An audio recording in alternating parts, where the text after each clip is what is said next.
Today, I'm going to be starting a series. The goal is to do this once a month, and it's going to be a series on Daniel. I'm going to answer the question, why Daniel? Why now? There's a Pew Research study done from April 11th to April 17th last year, and it asked the question, do you believe we are living in the end times? 39% of all adults believe humanity is living in the end times. 47% of believers think we are. Among believers, 63% of evangelicals believe it. That's us. I'd like to ask, by show of hands, do you believe we're living in the end times? That's overwhelming majority of people believe this. 31% of mainliners believe it. That would be more like your megachurches and things like that. And then 27% of Catholics believe it. When you look at the committed, now committed, if you think of highly committed, that would be somebody that's in their word, they're in prayer, they go to church every week. You're highly committed Christian. 67% believe that. And then of the low committed, only 16% believe that. So there's a lot of people that don't even know what's going on, don't even look around. But if you are one that's looking around and you're looking at the world through a biblical lens, you're looking at the headlines.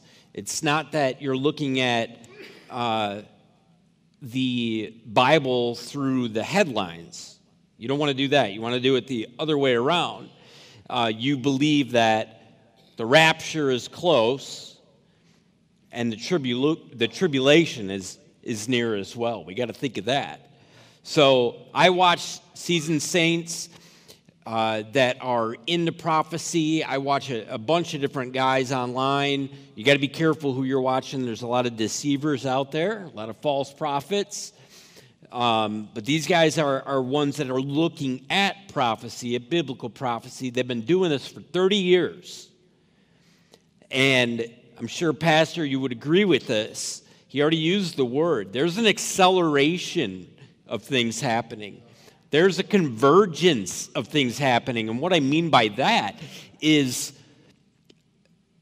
way back, you'd have a prophecy update maybe once every 6 months or once a year, and you'd gather the headlines that you could throughout the year that match Bible prophecy. Well, now you can't keep up.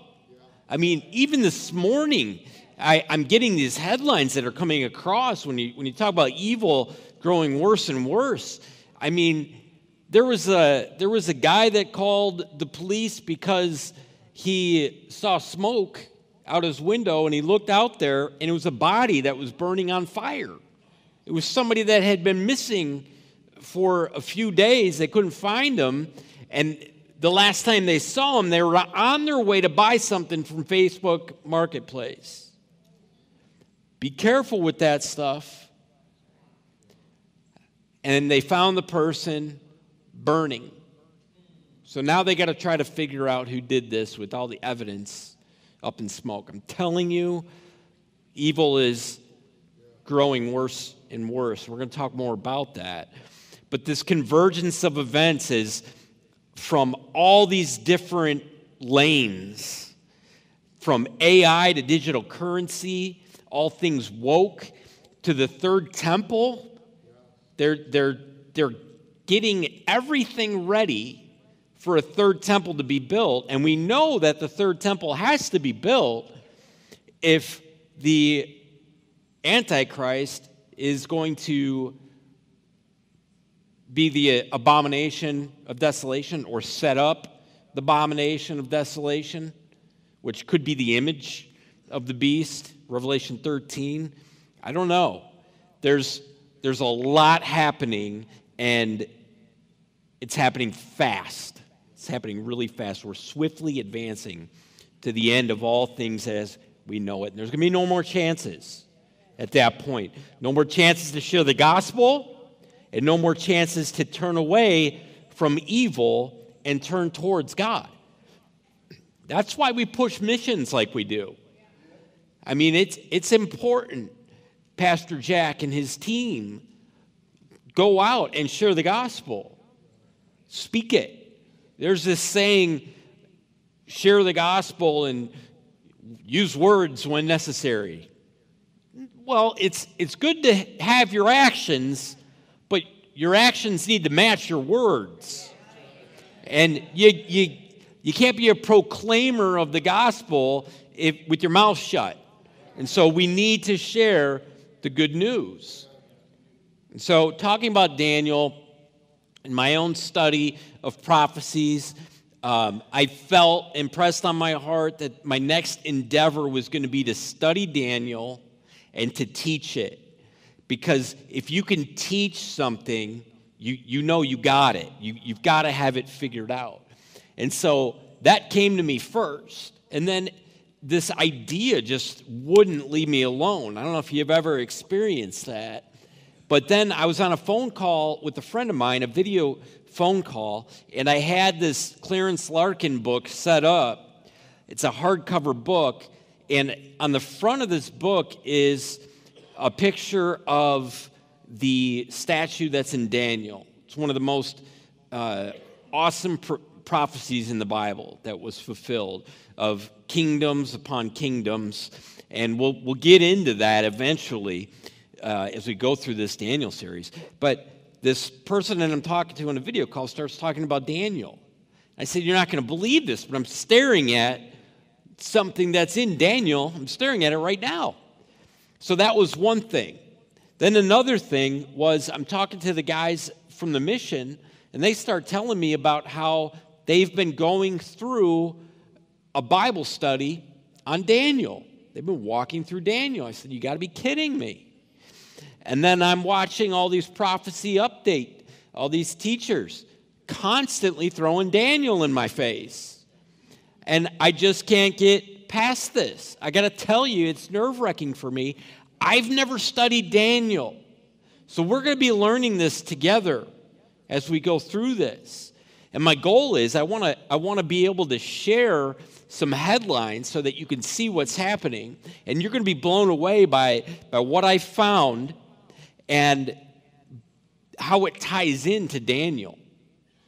So the way we're going to be studying this, we're going to be going through verse by verse, and I don't mean every verse is going to be a Sunday. We're going to go through, sometimes we're going to go through chunks of verses. Today we're going to be looking at the first verse because we have to set the stage for Daniel, and there's a lot to talk about. So by the time we're done with Daniel, we're going to have gone through all of Daniel. This could take years. I don't know how long this is going to take, but it's going to be a great time. We're going to go through it. We might not finish it by the time the rapture comes, but that's okay too.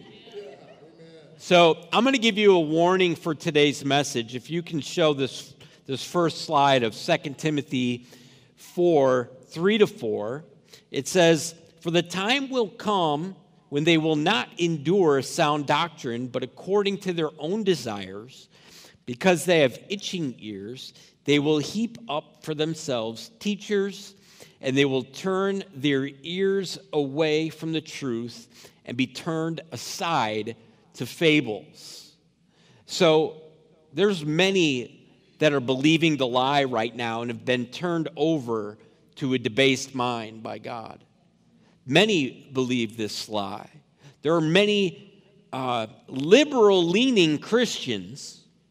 I remember sitting down with a Christian before the election between Biden and Trump, And I couldn't believe the conversation that was coming out of the Christian's mouth. I couldn't believe it. But there are some that are looking for churches that are just going to scratch their itching ears. And there are Christians that are turned over to this lie. They believe this lie that I'm going to talk about. Now, we know that evil is growing exponentially. We talked about that. This next slide shows 2 Timothy 3:1 and verse 13. It says, "But know this, that in the last days perilous times will come." And then verse 13 is under the same idea, and it says, "Evil men and impostors will grow worse, deceiving and being deceived." They're deceived themselves. So let's get into this. A CBN News interview pointed out that when you have a transgender person shooting up Christian children, what kind of world is this that we're living in? That this would even be a headline should blow us away. That we see not only that, but show this article, this headline is showing that evil is being persecuted because they're minorities. And these transgenders are in fear of the evangelical, intolerant Christian. This is upside down thinking. They're showing in this article, there's somebody mourning the deaths of these children, and NBC News is saying, putting out, "Fear pervades Tennessee's trans community amid focus of Nashville shooters' gender identity." We're already in fear for our lives. Now it's even worse, a transgender advocate said. They're the ones in fear of their lives. When you see the T in the LGBT plus community, they're in fear of their lives, and they're the violent ones.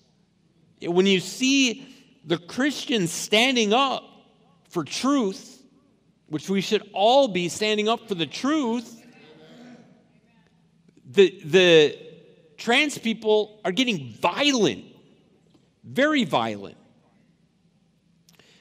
This next one, I don't have an article for it yet, but we see what's going on at Target. Reuters reported that Target is offering more than 2,000 products, including clothing, books, music, and home furnishings as part of its Pride collection. The items, and this is Pride Month, that's what this is for. So the items include gender-fluid mugs, queer all-year calendars, and books for children aged 2 to 8 they're targeting. And the books are Bye Bye Binary, Pride 123, and I'm Not a Girl. And these are focusing on 2 to 8-year-olds. And there was a rumor circulating that they were targeting children with bathing suits. That wasn't the case. And what's a transgender bathing suit, you ask? Well, they sell binding apparatuses so that women can look more like men, and men could tuck things to look more like women. And you would never think that this would have to be talked about from the pulpit. But it's truth. This is what's out there. We need to be aware of these things. So the controversy really erupted in some certain locations in like Arkansas, where people would walk into the Target store and they would be greeted by this whole pride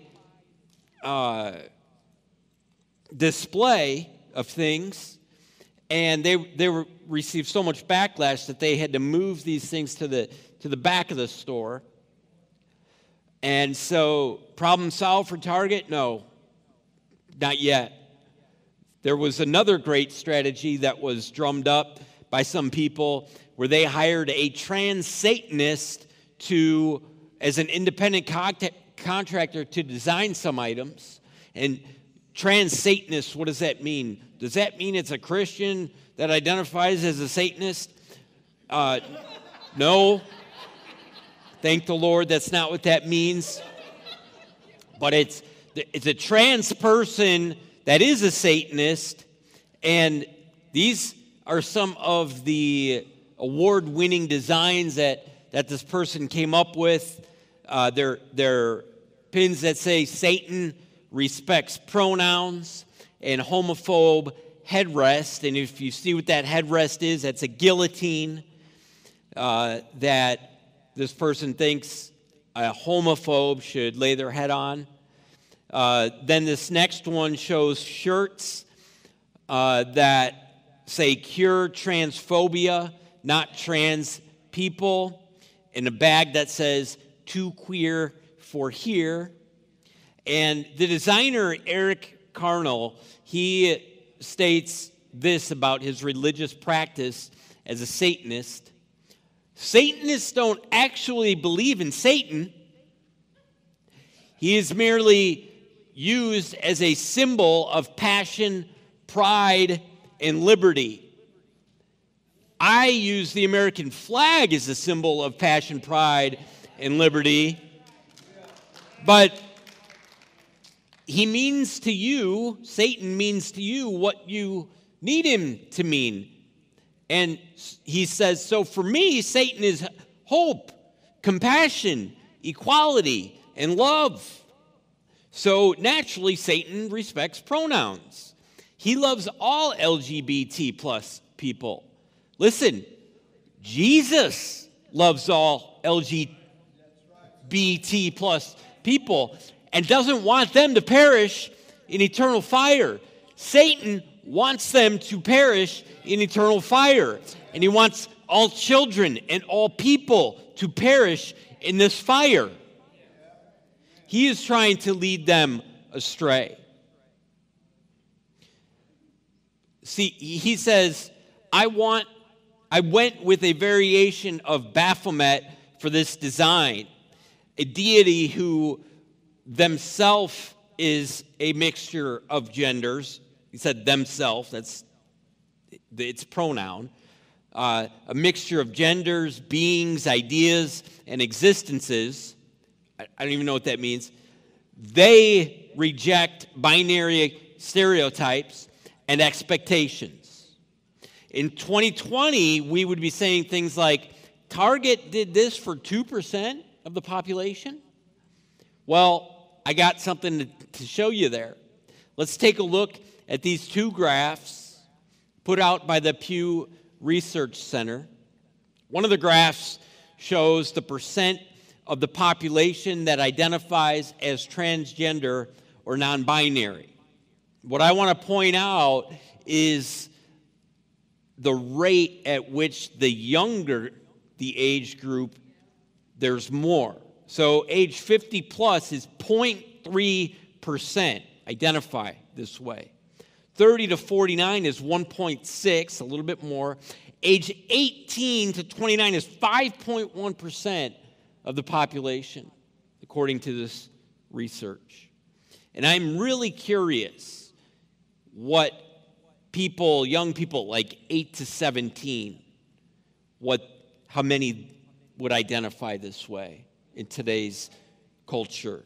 If I had to guess, might be more than 5.1%. The other graph shows the number of adults who say they know a trans person. 44% of all adults know somebody that identifies this way.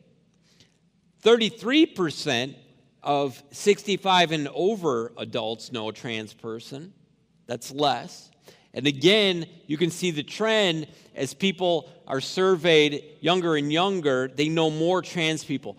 52% of adults 18 to 29 know a trans person. Half. And it's bipartisan. There's an agreement here.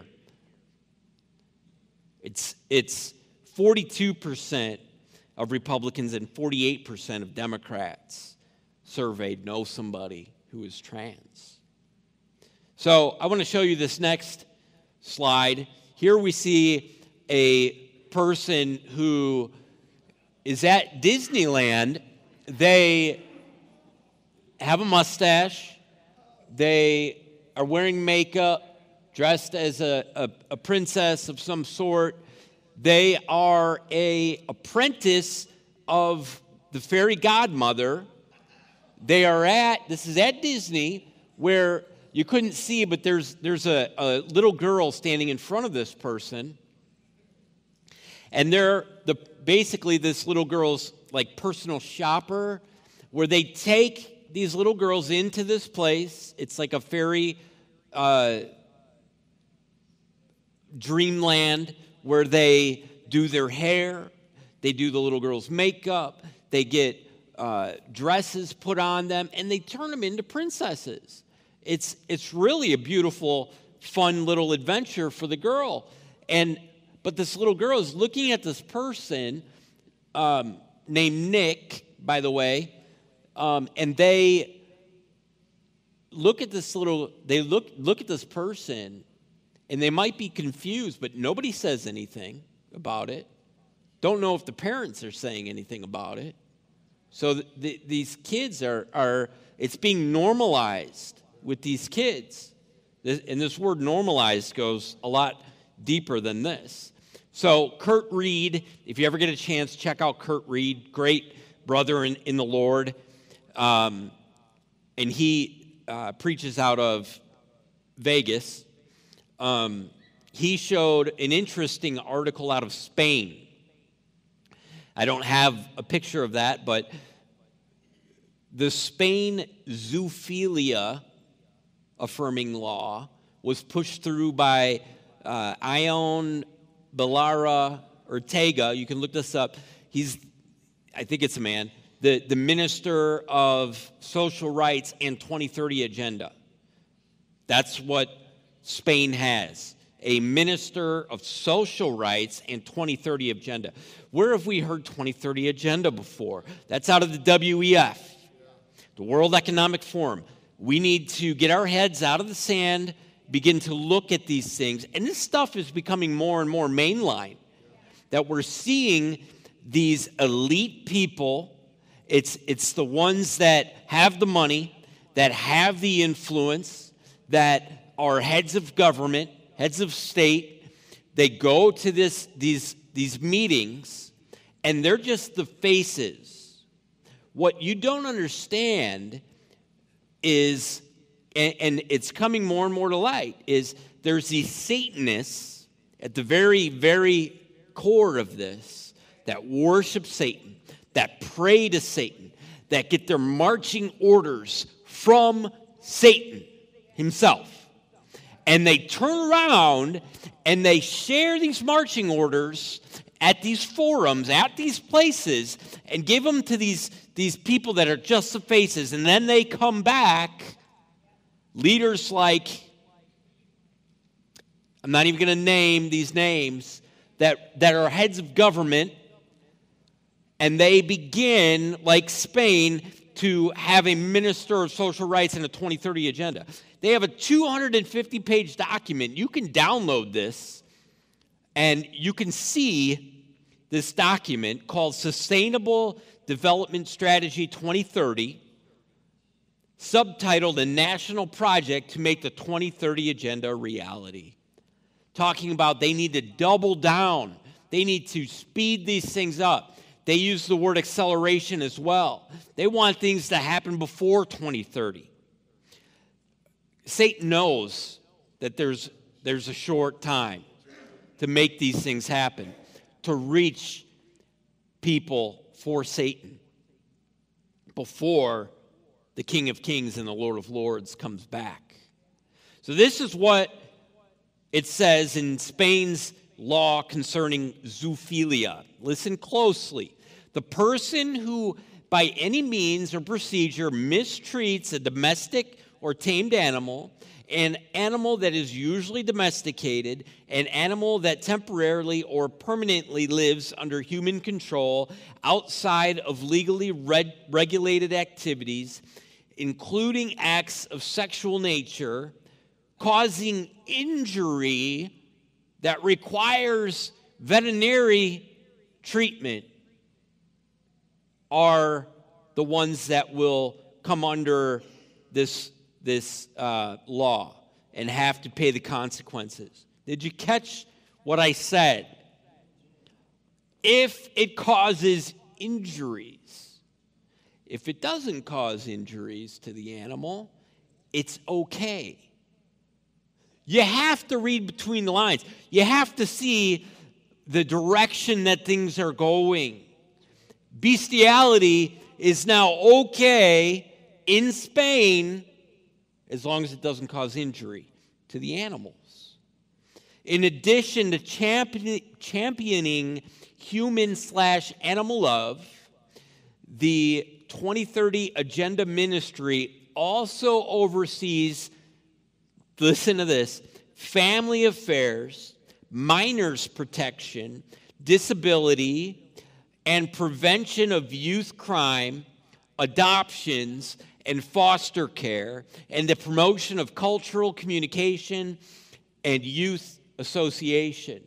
That's a lot of young people stuff. I hope you caught everything that I said there about young people. This ministry overlooks. It's heading in that direction. I'm telling you, it won't be long before there will be a Z and a P added to the LGBT alphabet. Zoo for zoophilia and P for pedophilia. Pedophilia has been on the radar for a long time, but it's becoming mainline. We're starting to see it pop up in headlines, and it's going to be very, very mainstream soon. By now, we've all seen the ads for Balenciaga. This is old news. If you could put up that next slide, I want to point something out to you that you should take note of, and that's that caution tape there actually spelled Balenciaga wrong on purpose. And so we see Baal or Baal. It's an ancient god. And I'm going to talk about this ancient god here real soon. And then on the left, of course, you see this little girl standing on a bed, and the teddy bear has bondage gear on that teddy bear. So this kind of stuff is being normalized with children. We're also seeing, you probably heard of this, I think this was just last week, North Carolina just passed a law now that 14-year-olds can get married, that's okay. Now, Alaska already had that. Maryland, Hawaii, and Kansas had 15. 21 other states had 16. So you look at 14, it's okay for them to make a decision to get married. We see that. We see the direction that things are headed. This last picture, I thought I would never see. If you could show that. I said earlier that if you're looking for an all-inclusive church, this would be one you could go to. You see, quote-unquote, I don't even want to say pastor, deceiver is what he is. And then you see a drag queen at the front. But the most disturbing thing are the children. These children are sitting on the steps. What do we call the steps? The altar. In the Old Testament, the altar of sacrifice was where Animals were killed. Blood was spilled to the Lord. Who are we sacrificing these kids to? I want to say we're sacrificing these kids to Baal. And I'm going to talk more about that in a second.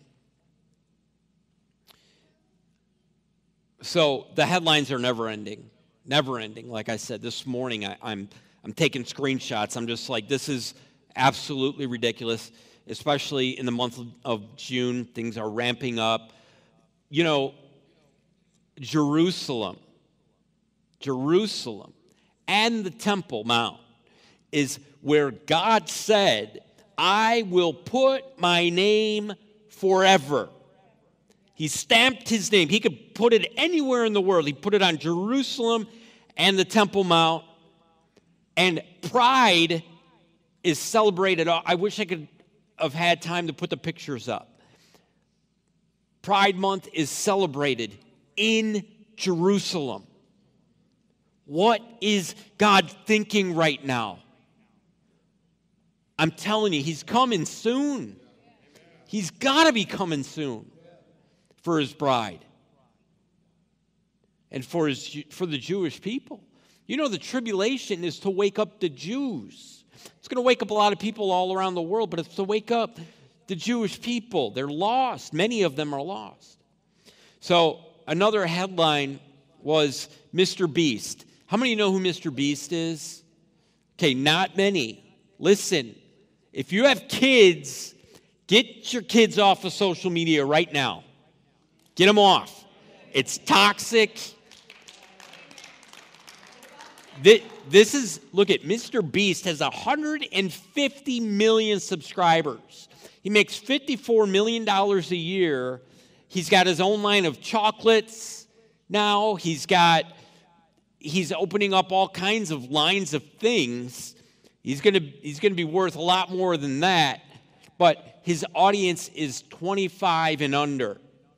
My kids were loving Mr. Beast before I took them off of YouTube. They've been off for a while now. We realize how toxic it is. But Mr. Beast has a friend, Chris Tyson, who is his friend that appears on his channel all the time, came out as trans recently, and posted a picture celebrating Pride Month. I don't have the picture, but he did a selfie celebrating Pride Month and celebrating his first replacement hormone therapy, whatever. They're injecting themselves thinking that they're actually going to change themselves from a man to a woman and from a woman to a man. We know this is impossible. It's crazy. And it's indoctrinating our young people. Our young people are seeing this, and when Mr. Beast is trying to put down all the haters and say, this is okay that my friend is doing this, there's a lot of young people that are going right along with it, and it's got to stop. If this doesn't sound like 2 Timothy 3, then I don't know what does. I don't know what does. All the perilous things that are happening right now don't make any sense unless we're looking at them through a biblical lens. You can see these things happening, and you can do one of three things. You can bury your head in the sand, pretend like it's not happening. You can go along with it and agree with it and just be swept up with all the lies. Or you can be a proclaimer of the gospel and of the truth all the way to the finish line. That's what we choose to do here with the children. And Pastor Joyce, he was talking about all these children that we bring in here. We need to bust these kids in and just preach the truth to them, the good news. We see the acceleration and the convergence of these events, and we can see that the end of days rapidly approaching. I want to show you this next slide. Britt Gillette, another fantastic man of God. If you ever get a chance, he's in the financial sector. He watches all the financial things happening in the world. Britt Gillette, check him out. Gillette like the razor. He did this fantastic video explaining what an exponential curve is. And so we see this horizontal line on the bottom is time, okay? And it from left to right. And we see, if we look at this as a graph of transportation, let's say, from horses to trains, then the first flight took place in 1904. We'll say somewhere in there on the left side of the graph, and then that was in 1904. 10 years later, we see the first commercial flight happen, and then the line starts to rise. And then in 1947, 43 years after the Wright brothers, we see the first supersonic flight happen. That's incredible. So that would be way up on top of that exponential curve. So things are happening exponentially. When you stand on, Britt pointed out, when you stand at one point in that timeline, and you look to the left and you look to the right, and we're in one day, you don't really notice it from yesterday to tomorrow, although today you're starting to. But when you look at it from the beginning to the end, you look at it through the proper lens, you can see this happening. And I just thought it was such a great explanation to show the acceleration of things, of what's happening. There's just multiple things happening right now. But if you look at Luke 21:28, Jesus said, when you see all these things begin to happen, look up, lift up your head, for your redemption draws near. So if you're like me and you're looking up, you're lifting up your head, then you're extremely excited to see Jesus. But you should also feel an urgency to pray like never before, to reach people with the good news, because we don't want people to have to go through what's about to hit the earth. Luke 21:36, Jesus said, watch therefore and pray always, that you may be counted worthy to escape all these things that will come to pass, and to stand before the Son of Man. Matthew 24:21, Jesus said, for then there will be great tribulation, since as has not been seen since the beginning of the world to this time, no, nor shall ever be.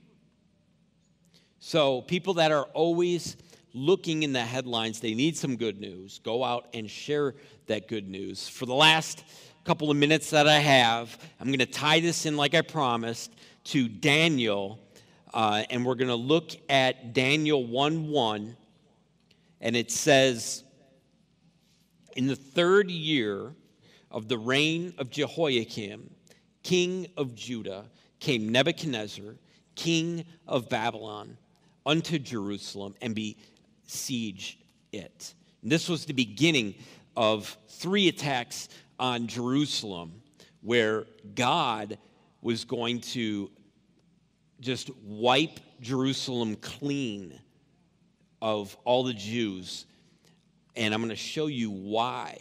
So we get a good picture of Jehoiakim and Nebuchadnezzar as we look back at 2 Kings 23:34 to 24:6. We see that Pharaoh Necho, the guy in charge of Egypt, he takes Eliakim, changes his name to Jehoiakim, and makes him king of Judah. Why change his name? It was a thing. It was a typical thing back then, and it really is showing you, okay, Eliakim, you are mine. I am in charge of you. I am changing your name even. And that's so that you can see that I am in charge of you. Then Nebuchadnezzar, king of Babylon, comes, and he makes Jehoiakim his vassal. And what that means is Nebuchadnezzar is now working what he wants to be done through Jehoiakim. And Jehoiakim is allowed to remain king in the land, but only under the thumb of the Babylonian king Nebuchadnezzar. And then Jehoiakim rebels against Nebuchadnezzar, and it says in 24:2 that the Lord sent him against him, raiding bands of Chaldeans, and Chaldeans are really just Babylonians, another name for Babylonians. I'm trying to catch up to myself here. So we see MacArthur saying that the Chaldeans or the Babylonians, that's a name connected to culture. Babylonian is connected to geography as to where they're at. God sent bands of Syrians, bands of Moabites, and bands of the people of Ammon. He sent them all against Judah to destroy it, according to the word of the Lord, which he had spoken by his servants, the prophets. And then this is great. Verse 3, surely at the commandment of the Lord, this came upon Judah to remove them from his sight because of the sin of Manasseh, the sins, plural, of Manasseh, according to all that he had done. And also because of the innocent blood that he shed, for he had filled Jerusalem with innocent blood, which the Lord would not pardon. So when you're studying, you got to ask questions. And my question right away, the sins of Manasseh. What were the sins of Manasseh? And so you've got to go back and you've got to look at, first of all, Manasseh was the great-grandfather of Jehoiakim, and he was evil. He did evil in the sight of the Lord. Hezekiah was his father, who did great things, brought all the things into the temple, worshiped God just like he was supposed to. But then we see in Jeremiah 15:4, we see a prophecy. He says, the Lord said to Jeremiah, I will hand them over to trouble to all kings of the earth because of Manasseh, the son of Hezekiah, king of Judah, for what he did in Jerusalem. Then we jump back to 2 Kings 21, and we see what Manasseh did. Manasseh was 12 years old when he became king, and he reigned 55 years in Jerusalem. His mother's name was Hephzibah, and he did evil in the sight of the Lord, according to the abominations of the nations, which the Lord had cast out before the children of Israel. For he rebuilt the high places, which Hezekiah his father had destroyed. The high places are places of worship. Listen to this. He raised up altars for who? Baal. And made wooden images. This was an image of Asherah, a Canaanite goddess. I'm going to tell you about Asherah in a second. As Ahab, king of Israel, had done. Ahab and Jezebel, wonderful couple. You should read about them. Their spirit is still alive in the church today. Not in Calvary. Never will be. We have watchmen on the wall. And he worshipped all the host of heaven, which were the Assyrian gods, and he served them. He also built altars in the house of the Lord. What did I say about the house of the Lord? It was where the Lord has established his name, stamped his name. He built altars in the house of the Lord. And then in verse 7, he even set up carved image of Asherah that he had made in the house. So he set all this stuff up. Then you go to 2 Chronicles 33, and we can see all the things that Manasseh did. And it says in verse 6, also he caused his sons to pass through the fire in the valley of the son of Hinnom. The valley of the son Hinnom is also known as Gehenna, which is likened to hell. It's a place where all the trash was thrown. They set up gods in the trash heap. If you go to Israel now, you know what they've done? They've set up that valley, that place called Gehenna. They've set up and they've teared all that stuff away.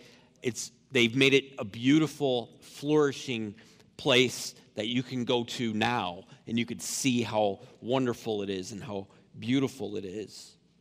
But Manasseh practiced soothsaying, used witchcraft, sorcery, and consulted mediums and spirits. Just horrible abominations. Horrible abominations. So we understand what's happening in the book of Daniel. Just like Daniel's had to stand for truth, we have to stand for truth. We're going to see that later on. Not today. I'm finishing up right now. I'm out of time. But Daniel lived an uncompromising life, like MacArthur said in this wonderful series that I was listening to. But Christians need to live an uncompromising life. Kids are being sacrificed to Baal, just like it was happening in Daniel at that time. It's happening now.